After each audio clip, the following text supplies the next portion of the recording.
Life is too short for ordinary music.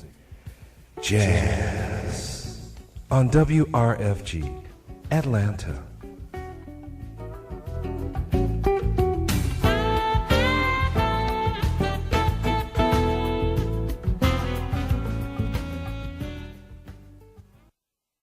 The whole record, you hear Chad Eady on saxophones, and Chad is up in North Carolina. Marcus Printup on trumpet. Marcus, of course, is from Conyers, Georgia, and is in New York, performing regularly with Wynton Marsalis and the Lincoln Center Jazz Orchestra. And then the rhythm section are longtime musical associates and friends of mine. The drummer, his name is David Potter, and Dave lives here in Atlanta, and we've worked together and kind of practiced and grown over the years together a lot. And Dave was one of the first people to introduce me to jazz and sort of act as a peer mentor. And then on the piano is a friend of ours, Austin Johnson. And Austin is recently was living in New Orleans and plays with Dave and I and Jason Marsalis' quartet. So that first song features everybody. Both of them have the full quintet. And the second song is, it's funny, I kick around titles a lot, and they're all subject to change. But the second one I call Blessed Unrest, which is a title suggested to me by my girlfriend Ashley. And she works in global health, and the idea of blessed unrest is, the constant state of searching for improvement and, in whatever avenue, you're working towards, searching for, fulfillment and working for others and learning and discernment and, giving your time to others as well. So I got some help with that title. And that's actually a tune that I started writing a number of years ago and never really felt great about. And then when I was out on the road with Jason, I kind of heard the interlude that connects the end of the melody to the solos, and I felt like I'd finally finished the song. And it's one of my favorites from the recording session. And Chad and Marcus take beautiful solos on it. Wow! So you are looking forward to finishing off this album and having it out, say, after the first of the year, huh? Yes. Yeah, after is a good way to put it, because I know what it's going to be after. I don't want to set a hard deadline on the other end, but I'm working to get it out, and I'm looking towards winter of 2012, and hopefully not too far into spring. But it's coming along, and you all are hearing the mixes as they've been freshly finished, so it is a good sneak peek, and Absolutely. Let's go back in your youthhood, because it's not childhood anymore. It's I was childish. When you graduated from high school, you got a scholarship to be able to go to college. Is that right? Yeah. When I auditioned at Florida State, the good thing about being a bass player is they always need more of you in any community just about. So thankfully I was able to receive a scholarship and have the opportunity to study with Rodney Jordan and other great musicians there. Wow. And so how long were you there in Florida? Well, I finished my undergrad in 4 years, and I actually stayed to work with Marcus Roberts, the pianist, who he actually lives in Tallahassee, and Marcus became a great mentor for me and a lot of other young musicians in that area. And when I had the opportunity to stay there and assist him and work on building educational materials / curriculum, and especially ways to teach the fundamentals of playing in a group to young, inexperienced musicians, and also ways that jazz could sort of be more effectively communicated to people who perhaps did not have as much experience with it. I was excited about that, and I've always admired Marcus's playing, even from before I met him, and it was really just fortuitous that I ended up in the same city that he lived in, And so I stayed and did a little bit of teaching and continued to work under Rodney and Marcus and learn from them and, you know, try to improve as a player as well as educator and person and all those factors. So then you got your master's.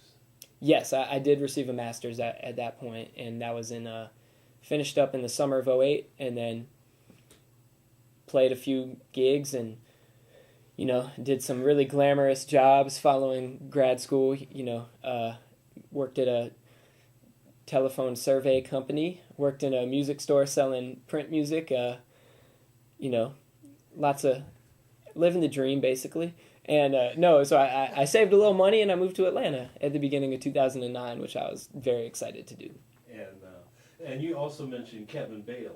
You perform with him sometimes too? Yes, indeed. I play regularly out in Roswell with Kevin, and when I was a freshman at Florida State, Kevin was finishing his master's. He was teaching at UNF, but he went back and got his master's, which was always funny to me because, you know, he played so wonderfully and had so much wisdom that the idea of him going back to school at that point was, you know, a little bit funny. But we knew about him, me and a lot of the other musicians there, and so we would bug him, you know, 8 p.m., 9 p.m. to get up and play and show us some music or you know, work on some tunes, and he would him along with Rodney, the two of them both gave us a lot of guidance in how to learn music and how to approach things from a listening point of view rather than so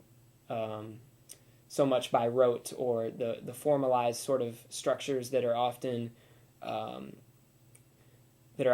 promoted in a university setting with music. He brought more of the real world factor in and learning things by ear and how to learn from a recording and learn intangible things off of something you hear. Wow.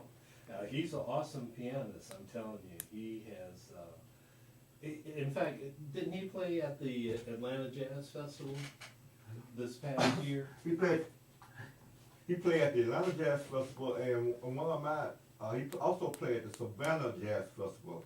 Kevin Bales, we have an Atlanta contingent. Kevin Bales, Joe Grandson, and Marcus Printup, and they were the highlight of the Savannah Jazz Festival.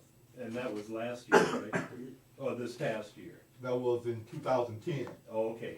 I believe along with Ben Tucker, who's a great, absolutely. Yeah. And nothing happens without Ben there, you know. And I know they did a record together, and I had the good fortune recently of seeing Ben when we had played in Savannah with Jason and getting to talk to him, and I never seemed to be there while he's playing, but he's always beautiful spirit.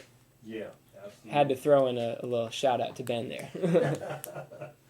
And something else that really struck me was the fact that you have done something, and we're kind of jumping around a little bit, but last year you were artist in resident along with your quintet at Clayton State University for the Spivey Jam. Tell our audience about the jam and what that was all about. Well, a good friend of mine actually works in promoting educational programming at Spivey Hall, and was familiar with some of the work we had done with Marcus, and she approached us about that, and it's been happening for years, and I know a lot of the educators in Atlanta, such as, you know, Gordon Vernick and others, have been involved in this. What it is a quintet visits, each individual in a quintet or a quartet will visit 4 or 5 separate high schools and work with one of their jazz bands for a number of visits. And then at the end of, you know, usually towards the end of the spring semester, all the bands and clinicians gather at Spivey Hall. The youth or the high school bands perform, and then, you know, so what happened this year was that my quintet, you know, listened and offered feedback to the bands and also led some improvisation workshops and instrument-specific workshops, you know, broken into small groups, and then, you know, bigger workshops that involved all of the students. And then, you know, gave a short performance for them as well and offered a lot of written feedback for the band directors. and it's a great program. Hopefully as resources for that sort of thing pick up again. I'm crossing my fingers as far as arts education. A program like that could be built even more comprehensively so that there's more visits to the schools and there's more interaction with the students in not only learning to play their parts, but learning why the music is important and what role it's played in society over the years.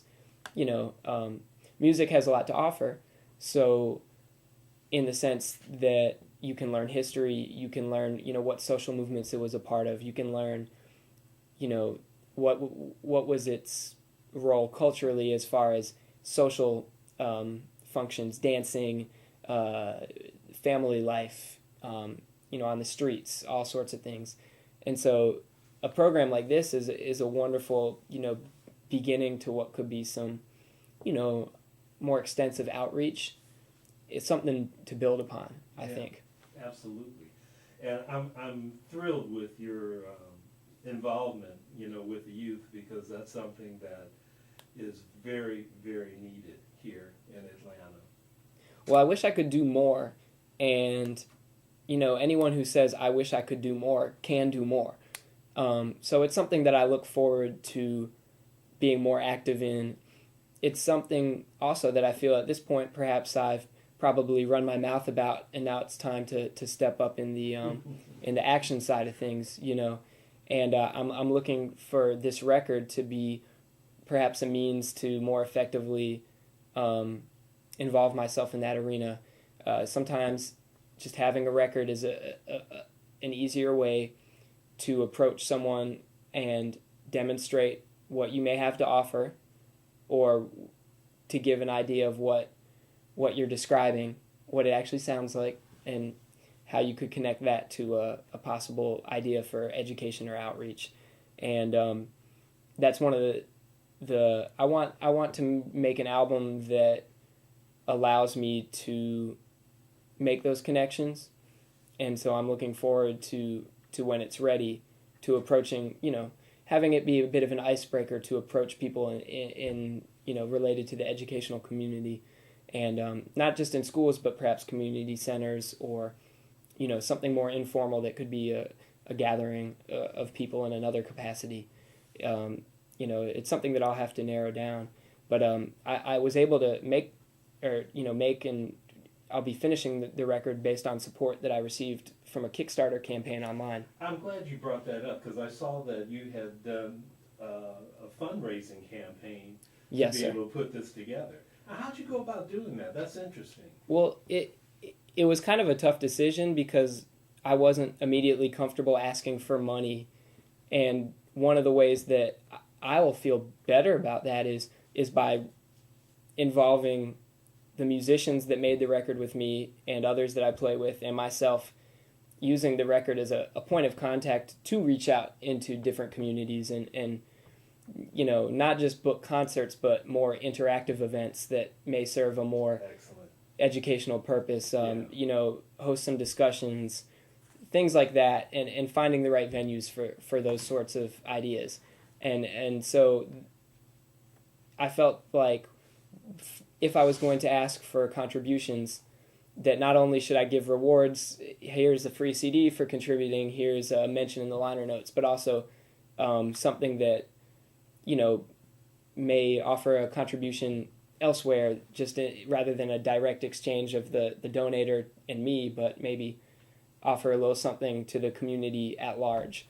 And what I did was I previewed the album and said that I've already recorded it. I need some support with post-production, and I wanted to demonstrate that I wasn't relying completely on others, but I maybe needed a little bit of help to kind of boost it past that last stage, and that I was looking to use that record constructively.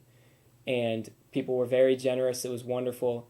One of the best parts has been, after getting the contributions, writing letters to people who contributed who I hadn't talked to in years. And one was my old guitar teacher in high school, which was great. It was a chance to sit down and write him a letter.